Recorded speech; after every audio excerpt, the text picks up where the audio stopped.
Hi YouTube. In today's episode we're going to talk about defragmenting the ego. Now, why would we want to defragment the ego, and what does it mean to defragment the ego?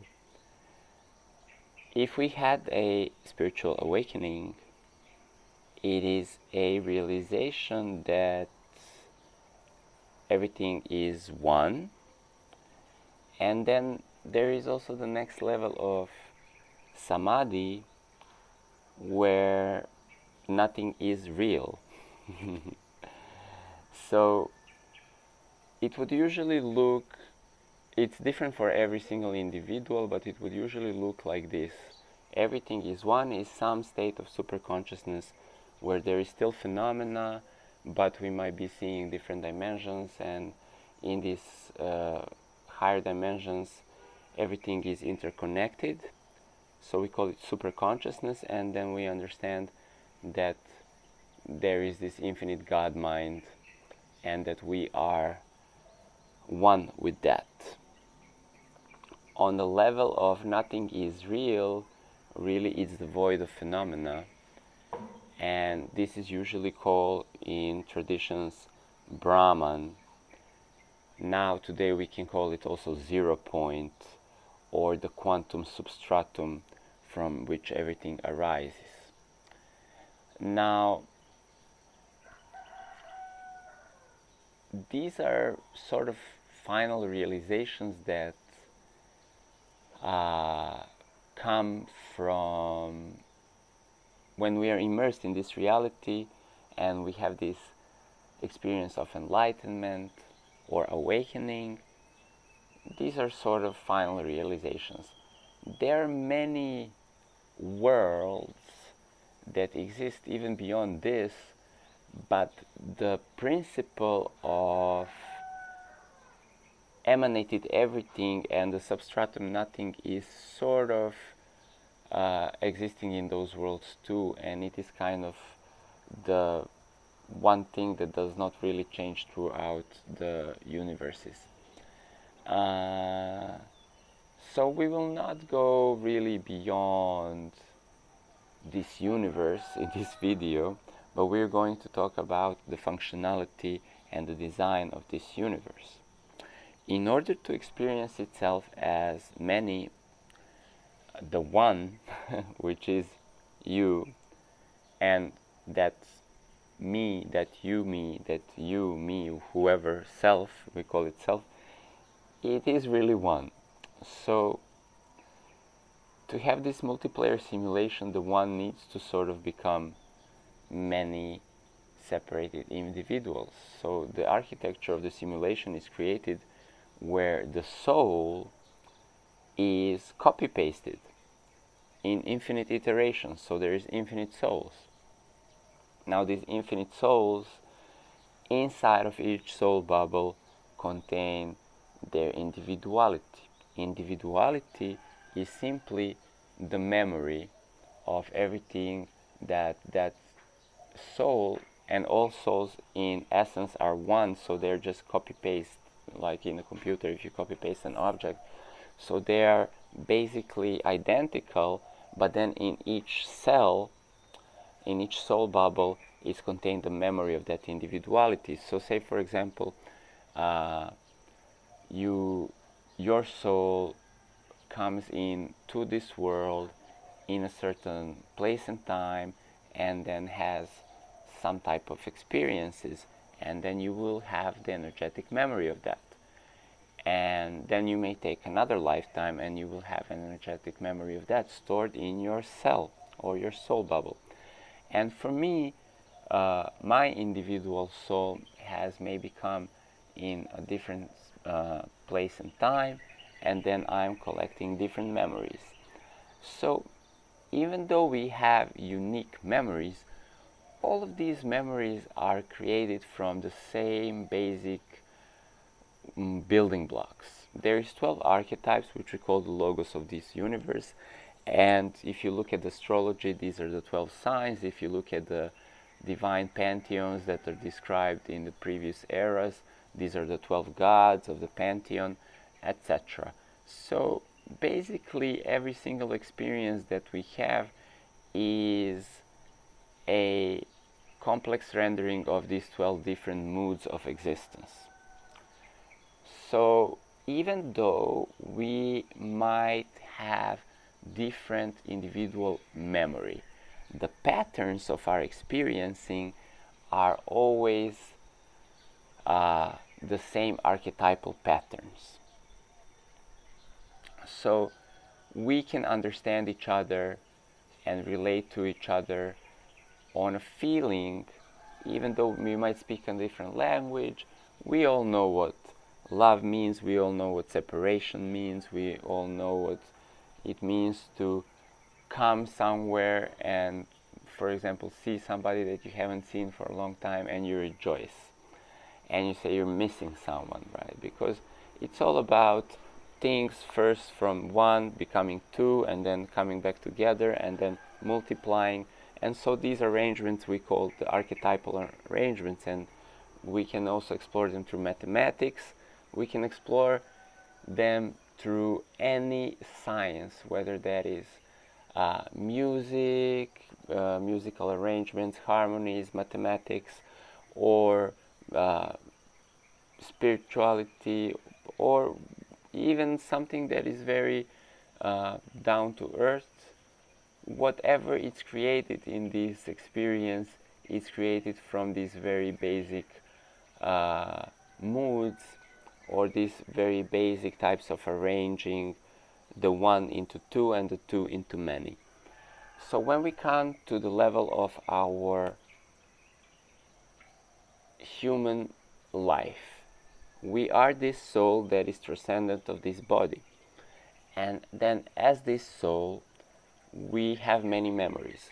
They're mostly dormant, so we can focus on this which is in front of us, but whatever is in our soul memory from previous lifetimes will be also rendering our current lifetime. And some things that we haven't understood in the archetypal arrangement in the previous life, the archetypes will make the similar arrangement that in this life will just look different because it's different time and different era, and people around us may dress differently and look differently, but an archetypal positioning from a previous life, if it hasn't been integrated back into one, then it's going to play out again. And it is not then necessary to really remember the specific details of what was our name and who was our family in a past life, or who was our enemy. It is just that the life in this current lifetime is going to present us a same archetypal challenge, and that challenge is really for the archetypes to create their play and then bring it back into oneness. The archetypes are also represented in your fingers. There is your two main archetypes, which is masculine and feminine, and then the 10 that are coming from each side, and the 13 would be the Brahman, or the 0 point, which is in your pineal gland. So this is a tree. When your third eye opens, on the top of the pyramid there is this like eye that is the eye of the observer, which is beyond manifestation. We call that one Brahman. And then the two eyes, the left and the right, as the yin and the yang, the masculine and the feminine energies, and they project the further archetypes. So we can unify the archetypes, and then the archetypes, they can come into a type of play, and if some play hasn't been finished, then we start from there, and then we need to bring it back together, and the cycle is then completed. And when we have the awakening, we are realizing that we are perhaps divine masculine, divine feminine, and the archetypes, or we have the realization that we are the observer in the quantum substratum that we call the Brahman, that is beyond that. So with this realization, we still have karma, or we still have individuality that has been playing out in the idea.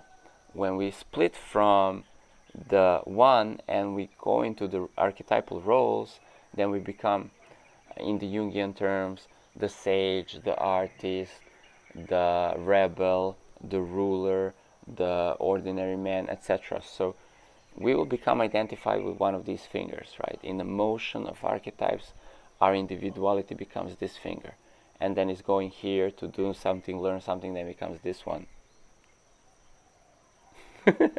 Then becomes this one, right? And so we need to go around the clock, play all these roles, and then we integrate, and then we go again, tap, tap, tap, tap, tap, tap, tap, then we integrate. And wherever we are caught in one of these perspectives, and we see the world as other, so I'm looking from this perspective, I'm identified with this archetypal perspective, and I see the world, and these are other people, right, in my life, and I see them in duality, I see them as different, right?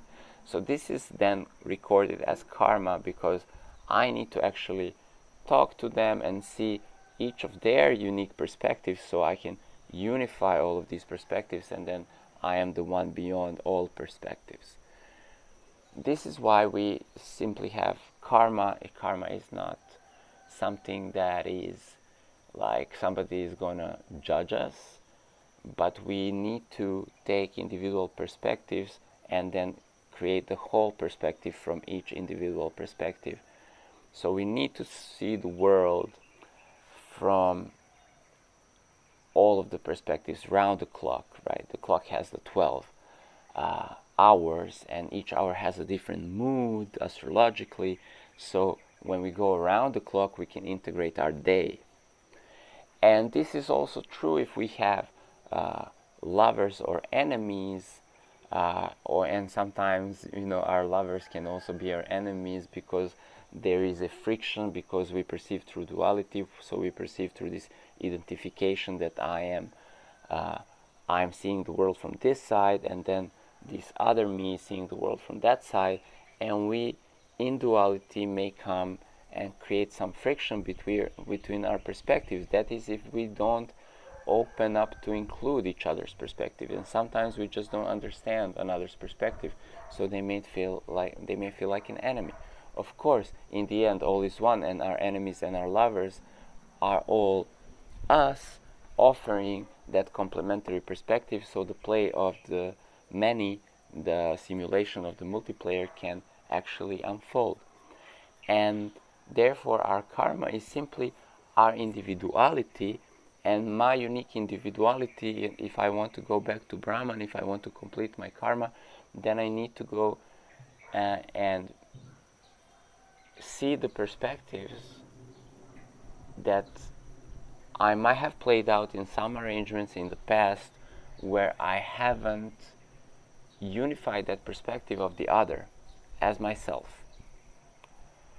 And that means both if I stayed mad with somebody, or I stay madly in love with somebody, thinking that they're either doing something that I could never be doing, right? Like they crucifying me, or I'm being crucified, right? So that causes this friction, this duality, and then the one that is being crucified actually transcends that playground and says, okay, peace, forgiveness, because this was just a playground, and no one ever really dies. And then the one that that inflicted the pain of crucifixion, they will need to go into that role and become crucified themselves. So they will also understand, oh, well, no one ever really dies, and maybe next time we'll choose to perhaps try to diplomatically understand. Excuse me. Maybe next time, instead of going and directly crucifying somebody because he's saying something that's upsetting us, we're going to try and find a solution through diplomacy, conflict resolution, or just try to integrate the perspective of what that one is saying, right? And this is how we learn through these playouts of plays of opposition, seeming oppositions, because there's never really an opposition. So if I stay mad at somebody, I need to then integrate their perspective so I can understand, okay, they were doing this for this reason. If I don't do this in contemplation and imagination, then actually life is going to create that circumstance in the play of life. So in the game of life, the opportunity for integration will be created by simply in the next chapter I will be walking in the shoes of those people whose perspective I didn't integrate. And for example, that also means that I have maybe fallen in love or idealization of somebody because they possess some qualities that I thought I don't possess. So I was maybe trying to cling. We say we always need to surpass our teachers, or we might find a teacher like Jesus, all right, or another teacher in life, and we might see them as a source of knowledge. But then if we want to integrate that, then we need to know that we are that. It's the same with lovers. If we fall in love with the opposite or the same sex, it doesn't really matter, but you have like a romantic fantasy. Somebody is embodying some quality that you are not seeing because you're identified with this quality, and then somebody is having that quality or all of these qualities, and you're like, whoa, look at you, you're so amazing, right? You're like a god figure, right? Or you're amazing damsel or something like this, right? And I'm enchanted by you. But because I think I'm small and weak and I don't see that I am all of this, and then I am all of this, right? So if I'm identified with this, I may look at that and I'm like, oh, mighty fist, I bow to you. Please take me into consideration to be your adept, or even your humble suitor or lover, and then I might feel like I'm too tiny. And so the perspectives change, and then I find myself to be actually everything. And so the fragments of our individuality and our ego that we need to defragment before we can come into the absolute self are all of these memories of these different playgrounds that still haven't been integrated. And so even though we had the enlightenment experience, it does not necessarily mean that we have a stable enlightenment, because in our there are active memories in our soul bubble, in our individual cell, and that will immerse us again in the game, where we will feel, I am so tiny and unworthy, and here is somebody who looks amazing and powerful. And like, wait, I know that I am the omni absolute everything. Why do I still feel so underappreciated, or why do I still feel so immersed in some emotion and immersed in some perspective? And then again I experience karma and polarity, and then again I feel like I'm getting upset with people or something like this, even though I thought I was like enlightened. So funny enough, karma needs to play out, and so there is really two ways for this to play out. And one is, it's gonna play out, it's gonna arrange itself, and it's gonna trigger us. And last year everybody, I think the whole of humanity, experienced this immense triggers, and this is because we were integrating karma and the plays of many previous stages and many previous lifetimes. It all came to kind of a season finale and a crescendo, and it's still playing out because we are at the bigger the bigger cycle is changing from Kali Yuga to a season of Satya Yuga, which is Age of Enlightenment or Golden Age.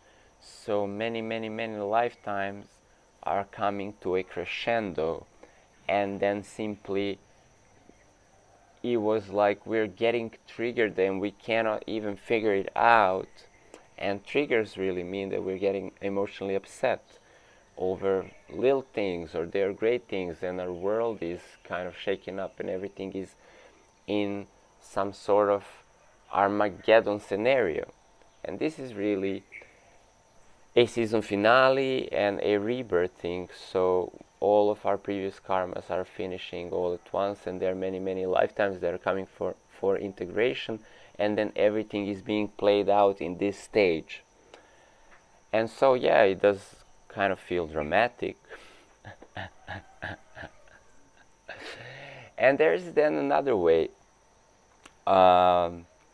If we are conscious that we are awakening in this time where we need to feel all of these perspectives that we have in our energetic memory so we can integrate them and become whole, and then we want to maybe go and inspect these perspectives because they are held in our energetic memory and we can access them through imagination. Imagination is same as shamanic work or dream work, and it simply works as meditating but also invoking these feelings into play in our astral field or the field of our imagination. And we can do this purposefully to better defragment these pieces, because it's sometimes easier to just purge all of it than to actually maybe play it out, and you need to walk all of these karmas throughout these situations in the world. And anyway, if we don't purge it through meditation, then life is going to animate it and people are going to play it out with us for the sake of our integration. So one way that I like to do is soul retrieval and alchemy work, which is really fusing all these roles of our individuality that are recorded there from previous plays and this play, and just looking at them. And if you can see them from 0 point or the Brahman self, they will dissolve, and it will be even that you feel like the going through the whole cycle and the friction between the roles and the characters and the archetypes, and then the great death and meaninglessness, and then lol. And it always works like that. Around the clock, you take every perspective, there is friction between the perspectives, and then there is meaninglessness, or all of that. All of these perspectives, you come to 12 o'clock and you're seeing everything from the beginning and nothing makes sense anymore, and then there's a lull. There's a big lull. Because all of the roles that we play and on all of the roles that we played are just a fantasy game.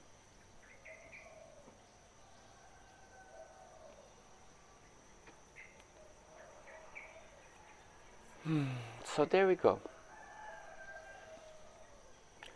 If you want to know about ego defragmentation, if you want to know about centering in the Brahman self, in the 0 point, drop a comment. I can make more videos about this stuff. That's it for today. On.